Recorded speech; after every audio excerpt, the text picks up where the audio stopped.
যখনই নতুন কিছু খেতে মন করবে সন্ধে হোক বা সকালে, তখন ঝটপট এই রকম একটা টিফিন বা নাস্তা রেসিপি আপনারা খুব সহজে বাড়িতে বানিয়ে নিতে পারবেন, যেটা খেতে হবে অসাধারণ সুন্দর। এর টেস্ট কিন্তু একবার খেলে ভুলবার নয়। তাহলে চলুন শুরু করি আজকের রেসিপি। নমস্কার বন্ধুরা, কেমন আছেন সবাই? ভালো তো? পাপিয়ার ঘরোয়া রান্না চ্যানেলটিতে সকলকে জানাই স্বাগত। চলে এসেছি আবারও একটা দুর্দান্ত স্বাদের রেসিপি নিয়ে। তাহলে চলুন শুরু করি আজকের রেসিপি। আমি প্রথমে একটা কাঁচা আলু মিডিয়াম সাইজের খোসা ছাড়িয়ে ধুয়ে গ্রেটারে একটু গ্রেট করে নিচ্ছি। এইভাবে যদি কাঁচা আলুটা গ্রেট করে নেওয়া যায় তাহলে কিন্তু ভীষণ ভালো হবে। সমস্ত আলুটাই কিন্তু এখানে আমার গ্রেট করে নেওয়া হয়ে গেছে। এবার আলুটাকে আমি ধুয়ে নেব। তার জন্য একটা বাটির মধ্যে জল নিয়েছি। আর আলুর মধ্যে ভীষণ পরিমাণে স্টার্চ থাকে, তাই আলুটাকে 2-3 বার জল পাল্টে খুব ভালো করে কিন্তু ধুয়ে নিতে হবে। 2-3 বার এটাকে জল পাল্টে ধুয়ে ভালো করে এটুকু নিকড়ে জলটা বার করে নিতে হবে। একটু হাত দিয়ে চাপলেই কিন্তু জলটা বেরিয়ে আসবে। সমস্ত আলুটা এখানে আমি নিয়ে নিয়েছি। দেখুন একদম ঝরঝরে হয়ে গেছে, দেখেই বুঝতে পারছেন। একটু যেন জল না থাকে সেটা দেখ। এবার একটা আমি বোল নিয়ে নিয়েছি, আর এই কাপ মেপে নিয়ে নিলাম আমি 1/2 কাপ টক দই। এটা জল ঝরানো টক দই। ভালো করে এবারে টক দইটাকে আমি চামচ দিয়ে একটু ফেটিয়ে নেব, যাতে এর মধ্যে যে একটু দলা দলা ভাব আছে সেটা না থাকে। ভালো করে একটু সময় নিয়ে মেশালেই হয়ে যাবে। দেখুন এখানে আমার হয়ে গেছে। এবার আমি এর মধ্যে দিয়ে দিচ্ছি ওই কাপ মেপেই 1 কাপ সুজি। 1/2 কাপ টক দইয়ের সাথে 1 কাপ সুজি দেবেন। সুজিটা দিয়ে টক দইয়ের সাথে আমি ভালো করে একটু মিশিয়ে নিচ্ছি। দেখুন এটার সাথে ভালো করে একটু মিশিয়ে নিলেই সুজিটা আপনা থেকে একটু ফুলতে শুরু করবে, আর এই রেসিপিটা খেতে ভীষণ ভালো হবে। দিয়ে দিলাম অল্প একটু জল। তবে এখানে খুব বেশি জল দিয়ে পাতলা করা যাবে না, একটু ঘন ঘন টাইট টাইট থাকবে, সেদিকে কিন্তু আপনারা খেয়াল রাখবেন। দেখে নিশ্চয়ই বুঝতে পারছেন। ভালো করে এখানে কিন্তু আমার মেশানো হয়ে গেছে। এবার আমি এখানে ঢাকা দিয়ে এটাকে রেখে দেব একদম 10 মিনিটের জন্য। ঘড়ি ধরে 10 মিনিট পর আমি ফিরে আসছি। 10 মিনিট পর আমি ফিরে এসেছি। এই ঢাকাটা খুলে নেব। দেখুন ততক্ষণে কিন্তু সুজিটা বেশ অনেকটাই ভিজে গেছে আর অনেকটা ফুলেও উঠেছে, যেহেতু টক দইয়ের সাথে আমি মিশিয়ে রেখেছিলাম।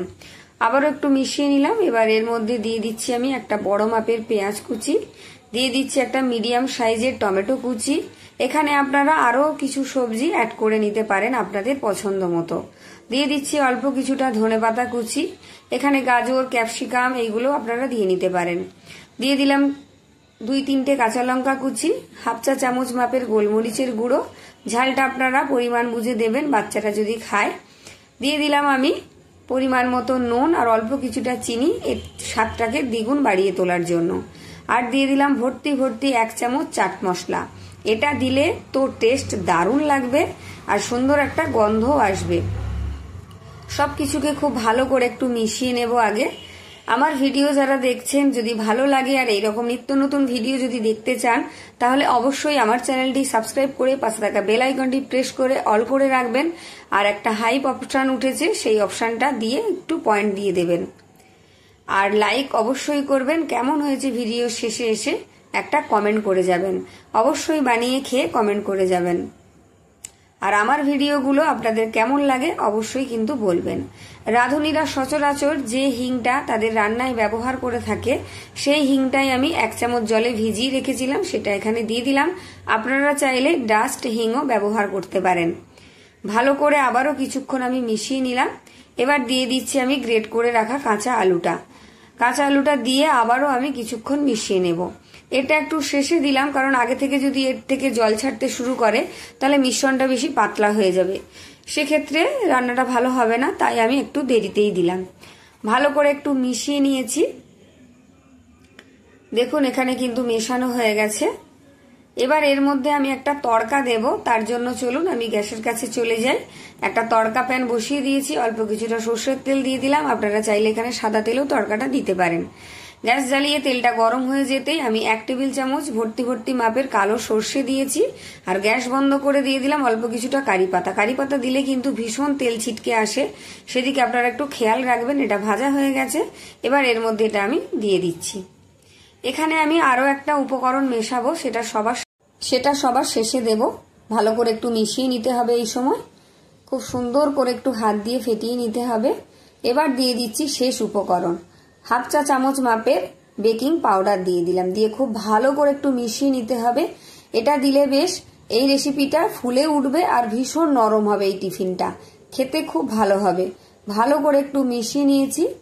এবার একটা প্লেটের মধ্যে আমি অল্প কিছুটা তেল নিয়ে নিয়েছি, সাদা তেল, ভালো করে মিশিয়ে নেব। মিশ্রণটা এর মধ্যেই দেব যাতে আটকে না যায়, খুব ভালোভাবে উঠে আসে, সেই জন্য দিয়ে দিলাম। এই রেসিপিটা তৈরি করতে কিন্তু বেশিক্ষণ সময় লাগবে না, খুব তাড়াতাড়ি ঝটপট তৈরি করা হয়ে যাবে। সমস্ত মিশ্রণটা এর মধ্যে দিয়ে দিলাম। আমার মোবাইলের আলোটা বেড়ে গেছিল, তাই একটু বেশি সাদা লাগছে দেখতে, আমি তার জন্য খুবই দুঃখিত। ভালো করে একটু ট্যাপ ট্যাপ করে নিচ্ছি। এইভাবে একটু ট্যাপ ট্যাপ করে নেবেন, ভেতরে থাকা যে হাওয়াটা সেটা বেরিয়ে আসবে। এবার এটাকে আমি ভাপিয়ে নেব। তার জন্য একটা কড়াইতে কিছুটা জল আগে থেকেই গরম বসিয়ে দিয়েছি, গ্যাসটাকে লো করে দিয়েছি। আর যেহেতু থালাটা আমার কড়ার মাপের মাপ, তাই এখানে স্ট্যান্ড দিলাম না। আপনারা চাইলে একটা স্ট্যান্ডও বসিয়ে দিতে পারেন গরম জলের উপর। এবার ঢাকা দিয়ে আমি 15 থেকে 20 মিনিট এটাকে সেদ্ধ করে নেব। ততক্ষণ গ্যাসটাকে আমি মিডিয়ামে রেখেছি। 20 মিনিট পর আমি ফিরে এসেছি। আর এই ঢাকার ফুটোটা আমি একটা কাগজ দিয়ে ঢাকা দিয়ে রেখেছিলাম যাতে এর থেকে একদম হাওয়া বেরিয়ে না যায়। খুব ভালোভাবে এটা কুক হয়ে গেছে। এবার এটাকে আমি তুলে খুব ভালো করে ঠান্ডা করে নিয়েছি। দেখুন একদম ঠান্ডা হয়ে গেছে আর অনেকটা ফুলে উঠেছে, খুব সুন্দরভাবে এটা সেদ্ধ হয়ে গেছে। একটা গ্লাস নিয়ে এইভাবে আমি গোল গোল করে এক একটা টিফিন তৈরি করে নেব। আপনারা এখানে কোনো বাটি বা যে কোনো কিছুর সাহায্যে এরকম গোল গোল করে কেটে নিতে পারেন, তাহলে প্রত্যেকটা টিফিনই সমান মাপের হবে, দেখতেও ভালো লাগবে। দেখুন আমি গ্লাস দিয়ে এইভাবে কেটে নিচ্ছি। দেখে বুঝতেই পাচ্ছেন গ্লাসটা কতটা ভিতরে ঢুকে যাচ্ছে, তার মানে এটা কতটা ফুলে উঠেছে। এবার একটা একটা করে আমি তুলে নেব। দেখুন গ্লাসের সাথে একটা উঠে এসেছে, কতটা সুন্দর হয়েছে। দেখুন খুব সুন্দর করে কিন্তু সেদ্ধ হয়ে গেছে। আরও এক স্টেপ বাকি আছে, দেখতে থাকুন, একদম স্কিপ করবেন না। পুরো ভিডিও না দেখলে কিন্তু এই রেসিপিটা বানাতে পারবেন না। এবার আমি একটা চামচ দিয়ে এইভাবে তুলে নিচ্ছি।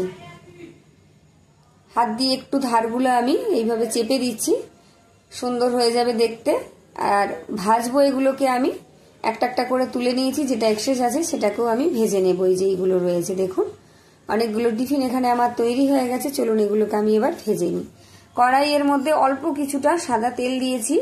এবার একটা একটা করে দিয়ে আমি হালকা করে ভেজে নেব।